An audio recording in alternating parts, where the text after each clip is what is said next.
So I just watched the trailer for the new Star Wars movie, and I gotta say, it's made me really excited to not go see it. Now, personally, I'm a seriously huge Star Wars fan.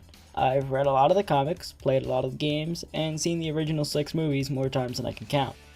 That being said, when I saw The Force Awakens, I was like, eh? And when I saw The Last Jedi, I was like...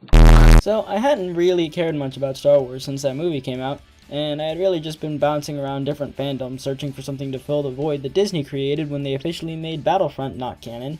And more recently, I discovered the Rocky movies, and I must say, they did a pretty good job of filling that void. The Rocky movies are some of the most consistently entertaining movies to ever exist. Each and every one is unique to itself, but familiar in a way that you always know it's going to be a good movie, just like all the rest. There's something special about a franchise that can take the most predictable plot in the world and turn it into a movie you never want to stop experiencing for the first time. But what does all this have to do with Star Wars? After all, by concept they're about the most different movies that could exist.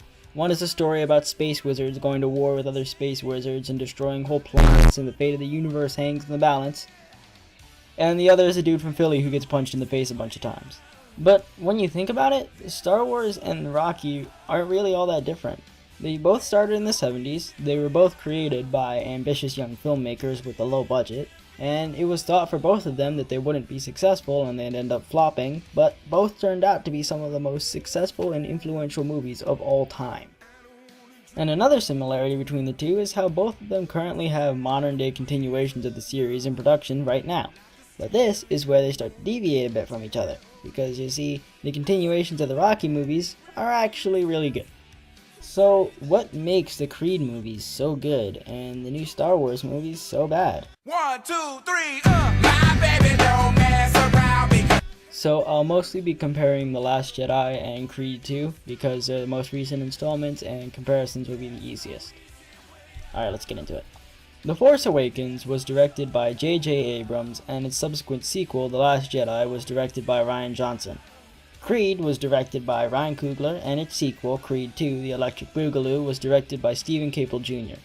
The difference between Rian Johnson and Stephen Caple Jr. is our boy Stevie over here actually studied the Rocky movies and the Creed movie that came before it, and created a movie that did them justice. Rian Johnson just sort of said fuck all and did what he wanted without regard to how it would work within the established universe.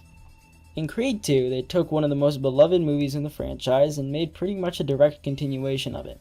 They expanded upon characters, gave the characters who were pretty much walking cinder blocks in the first movie personalities, and they did one of my favorite things that filmmakers can do. They made you feel bad for the bad guy. They knew the ending would be predictable, so instead of presenting it like it's some big thing, they made you feel deep down inside that you wanted Victor Drago to win, so the ending would have that same impact. The Last Jedi has none of that creative filmmaking. The plot isn't as predictable as Creed 2, but that's because no one predicted it to be as fucking stupid as it is. People didn't predict that this character, who they basically present as a villain, would end up being the smart one who actually wants to save her crew and has this master plan to do it. No one predicted that this plot device that they created in The Force Awakens would just get thrown the fuck out. And no one predicted that Rian Johnson would be so stupidly terrible at doing his research that he would literally break the entire Star Wars canon with a single fucking scene. Holy shit! She loves me so, and this I know for sure. Now, bear in mind, whenever I talk about these characters, I mean no disrespect towards the actors that played them. In fact, in my opinion, one of the only redeemable things in The Last Jedi is the actors' performances. That being said, the characters in these movies show some of the biggest differences between the two films. In the Creed movies, you feel the characters. You see them as real people doing real things. Like, imagine your dad was a boxing champion who was killed when you were 6 months old by this big-ass Russian dude, and now you're just minding your own business, and you see that motherfucker and his kid on national television calling you out. How would you act in that situation? Probably a bit like this. By boxing promoter Buddy Marcel.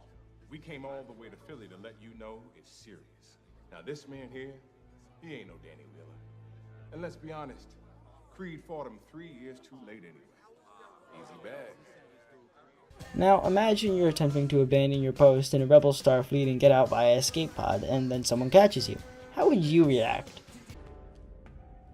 What are you doing here? Hey, hi. Or say you have a master plan to save your entire fleet that only really works if everyone is all in agreement. Wouldn't you just wait until everyone on the ship literally thinks you're gonna get them all killed and then starts to form a mutiny against you to make your plan known to anybody at all? In Creed, it feels like you're watching real people having real interactions. You're immersed in the world of the story and the characters because how they interact with one another in the scene feels real. In The Last Jedi, you're constantly being yanked out of whatever immersion you had because of throwaway jokes and crappy dialogue.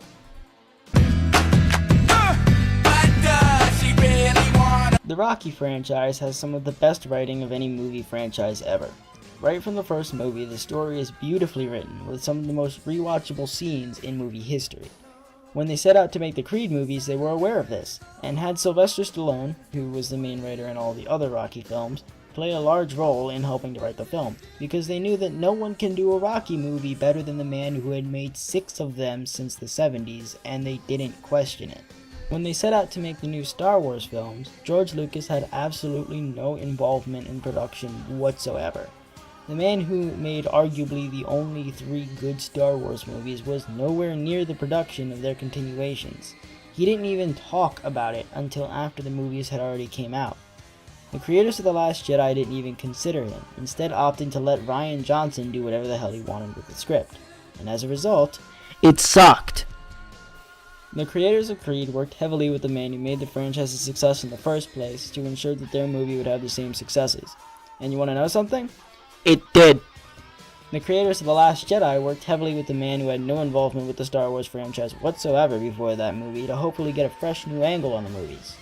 The Rocky franchise did that once, and I gotta say, it didn't exactly turn out too well. One big thing that the Rocky and Star Wars franchises have in common is their music. Both have absolutely beautiful music that fits their narratives perfectly and I listen to unironically all the time. The Creed films have absolutely amazing music that plays homage to the music of the movies that came before it while simultaneously being unique and special in its own right. My favorite piece of trivia about these movies is that when Ryan Coogler set out to find composers for the film's music, he looked for people who were from the greater Philadelphia area so the music would have a feeling of being from Philadelphia. And it absolutely worked. The music fits the feeling of the movies perfectly, and when they use the music from the original movies, they used it really well, and in such a way that complements not only the scene that it's in, but also the tracks that come immediately before and after it. The new Star Wars movies kind of do that. The music in those movies is admittedly pretty good for the most part, but that's just because most of it is stuff John Williams already did that's been repurposed. The music in these movies doesn't stand out like it does in the Creed movies or even Star Wars movies that came before. The music in these movies is just forgettable and boring. Much like everything else in these movies, it isn't stupidly terrible. I can get more enjoyment out of just listening to this movie's soundtrack than I can actually watching it, and that really just makes me sad. There's not much else to say here. The music isn't bad, it's just not used in any way that would make it really worth talking about. Don't try to fight the feeling, 'cause the thought alone. I want to preface this section by saying that I'm not advocating for any specific political stance. Your political views are your political views, and I don't care what they are. Any comments provoking arguments will be taken down. Social commentary is how stories are made. The stories we write are influenced by people and events surrounding us. And a subset of social commentary is political commentary. And having political commentary in your story is completely fine. There's nothing wrong with letting your political ideologies influence how you write a story. However, there is something wrong with letting your political ideologies be integral to your story's plotline, or letting them determine how you make your creative decisions on set. It doesn't matter whether you're a Democrat or a Republican or a Green Party member or a Libertarian or whatever. If you're basing your creative decisions about how you make your movie on what can best suit your political agenda, rather than how you can best serve the needs of the story or the characters or the universe it's set in, the movie is not going to be good. Movies, and entertainment in general, is a medium that is meant to suspend reality and transport us to a world where our problems don't exist and we're free from stress. And there are very few things as stressful, especially nowadays, as politics. I think I can speak for the majority of people when I say that when I go to watch a Star Wars movie, I don't care about Donald Trump, I don't care about feminism. I don't care about whether my state is blue or red.